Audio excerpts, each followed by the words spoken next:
we are going to be talking about managing the emotional roller coaster of running a group program, because it can be deeply rewarding, yes, but it can also sometimes feel like a roller coaster. You can be elated one minute when they succeed, and other times it just feels so deflating because they don't show up, they don't take the action, and they're not getting the results that you know that they are capable of. And this can leave you in this cycle and spiral of self-doubt, like, am I giving enough? Is it my fault? You know, what can I do about this? And I really want to be clear that it takes two to tango. There is a dual responsibility of leadership. You play your part and they play theirs. You have to lead your offer with confidence and conviction, and it needs to be designed intentionally to support them to succeed and for you to facilitate results within the boundaries of your energy and time capacity. But your job is to create the conditions for success. Yes. It's to make those expectations clear. Yes. It's to show them how things work around here and to hold the boundaries that you set. But it is absolutely not on you if they don't show up. They have to bring self-leadership to the table. It's not the same as going it alone. You have given them everything they need to thrive, but they have to show up to the table. So today we're going to talk about how we can design an offer that basically puts client experience and engagement at the heart of it. And it's also about setting those confident boundaries and knowing that if they do disengage, we have played our part. It is not on us to spiral into self-doubt. It is not on us to chase them to come. It is not on us to throw in extra stuff to try and get them to engage. So it starts with our role in designing a clear, actionable program that is easy to engage with. We need to have this foundational stuff in place because otherwise the disengagement will be a reflection of design flaws, an unclear, unstructured learning pathway, overwhelming content, having too much stuff in there, not building in the trio of connection points between client to client, client to creator, and client to content. So if it is designed poorly, then yes, it's on us to fix that. And we need to have our finger on the pulse. We need to track our data and we need to understand how our clients are engaging in our programs. We need to set those clear expectations. What is the objective of our program? What goals do they have from a personal perspective coming in? And how can we help them to navigate through our program? How can we personalize their learning journey through the experience to hit the goals that they have for themselves? But also, how can we help them to take ownership for that in terms of giving them a tool to track their progress, helping them to set their own goals and guiding them and supporting them through our advice, through our resources, through course correction, through accountability to actually get to where they want to go. But once your program is built with intentionality, once you've got that strong client-centric experience built in, the responsibility shifts from you to them. It's a handing over of the baton. You have done your job, you have played your part, you have designed your program in the best possible way to honor how adults learn and how we change. Once we get to that point, they have to show up, they have to do the work, they have to engage with the process. So before we move on, I just want you to think about your program in its current state. Are there any areas that actually you think and you know that the client experience could be better? Maybe you do have a lot of content in there that's not ever being looked at. Maybe you're not really clear what your own unique methodology, your unique framework is, and you've actually just created a content dump of knowledge. Is it that your community is not very vibrant and they're not supporting each other, which places the responsibility on you? And actually, you know that if you did something in terms of the prompts and the discussions that you had in your community, you could take some of that responsibility off you. So have a think, is there anything that would make the process better? It could be your onboarding experience. It could be your call structure. And then we're going to move on. So we're going to assume for the rest of this that our program has been designed with client experience in mind, which now means that we can set the boundaries around our time, our involvement, and we can stop this spiral of like, have I given enough value? Is my offer good enough? Is it my fault that they're not engaging? Do I need to keep chasing them? Because you've set up the foundations already. So we have to start with clear communication of what your role is, the calls that you're going to be on, the critiques that you're going to give, the feedback, the office hours, all of that stuff is there to guide and support them. But they have to participate, they have to show up, they have to use what's available to them. And you can give them guides, kind of frameworks for how to utilize the inclusions that you put into your offer.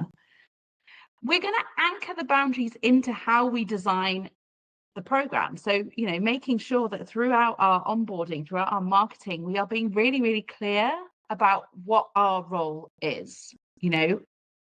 How are you going to firstly set your boundary, and secondly set that expectation so that they match together? Because if you do not hold your boundaries, they're not going to hold your boundaries for you. Do also need to have, and I've said it already, this tracking of data that goes on underneath to see who isn't participating, because you will have, if you've got your client experience centric program designed, you will have already designed trigger points that are based in data and the things that you're tracking, metrics that you're tracking, that will trigger your re-engagement strategy. Now, I've talked about this in a previous episode on how to ghost-proof your program, and that goes into detail about trigger points and starting off that re-engagement strategy. So I'm not going to go to it now. But once we've communicated our boundaries, once we've made sure that our program is actually designed in a way that honors and reflects those boundaries that we want to have, and we're tracking that data, then we can let go.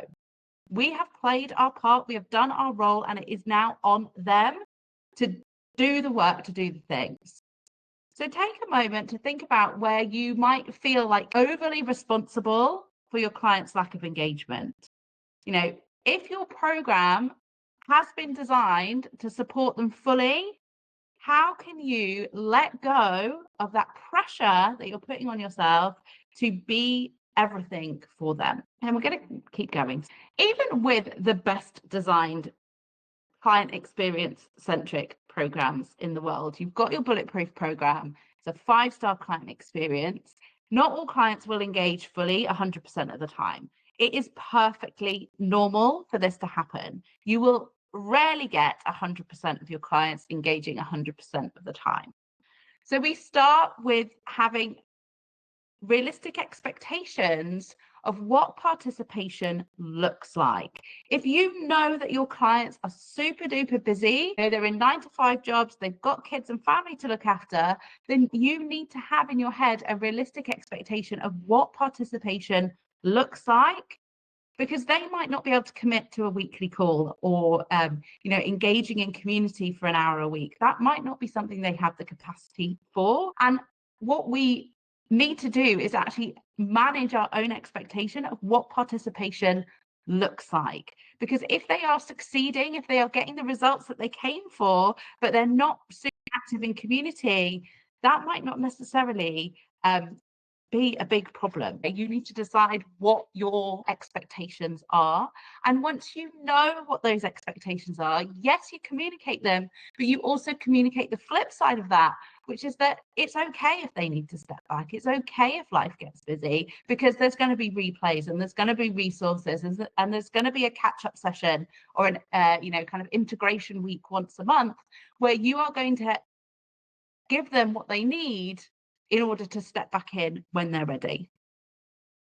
We also want to ensure that throughout the process, we are celebrating the people who are doing the work. We are celebrating the action that they're taking, however big, however small.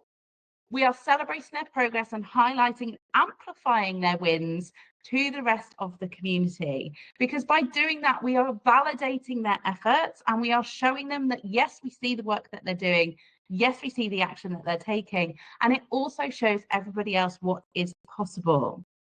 One caveat here is that some quieter participants might be put off by seeing everybody else succeeding and everyone else winning if they feel like they are floundering. But if you have that re-engagement strategy underpinning what's going on, that tracking that data, you will already know who that floundering client is, and you will already have support structures in place to lift them up and encourage them and keep them moving forward and keep them progressing. And keep your own energy levels high for the clients who are there.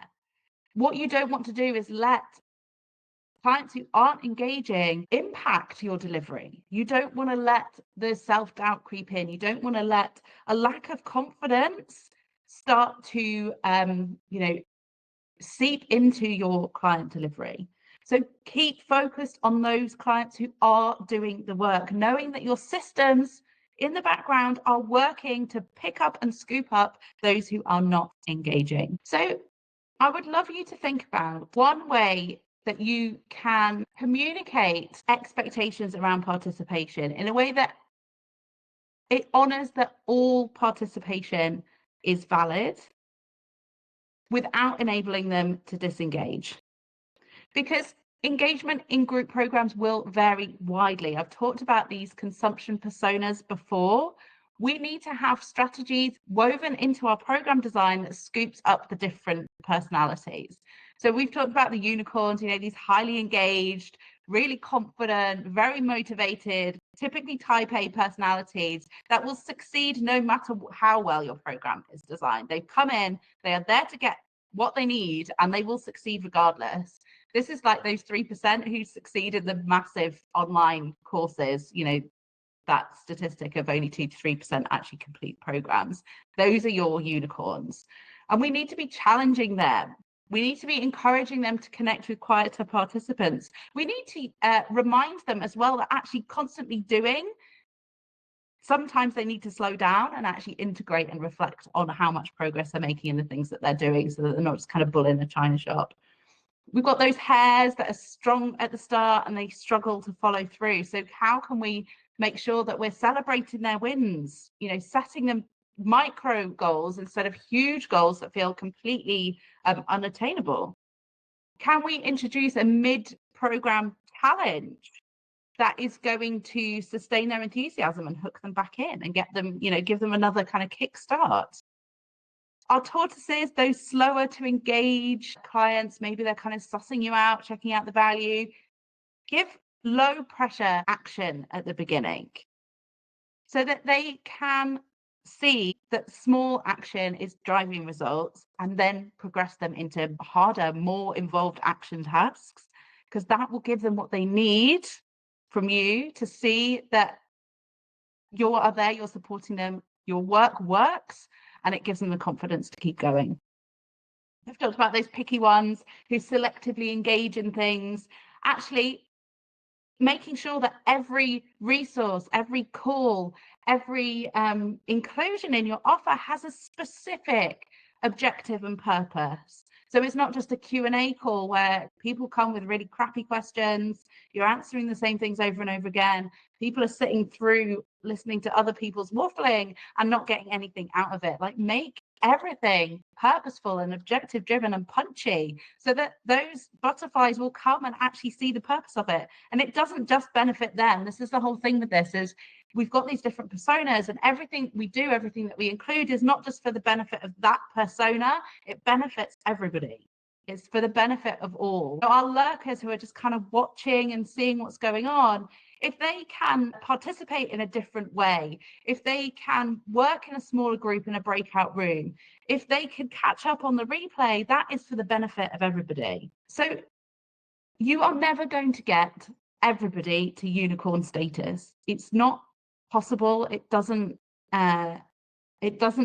meet with how unique we are as human beings. It doesn't fit with life and how we function. So do not expect everybody to participate in the same way. What we need to do instead is actually consider how we can strategically build in inclusion, strategically build in support that supports each of these different personas through your program. And then we need to let go. Once we have designed for engagement, we then need to let go. We've set our boundaries, we've given them the conditions in which to succeed, and then we need to say, actually, it is now on them. I have given them everything. I've stepped into my role of leadership. I have led with thoughtful intention, clear boundaries, clear expectations. I've given you everything you need to succeed. Now you need to take this baton of responsibility and you need to step into your leadership as the client and actually do the work.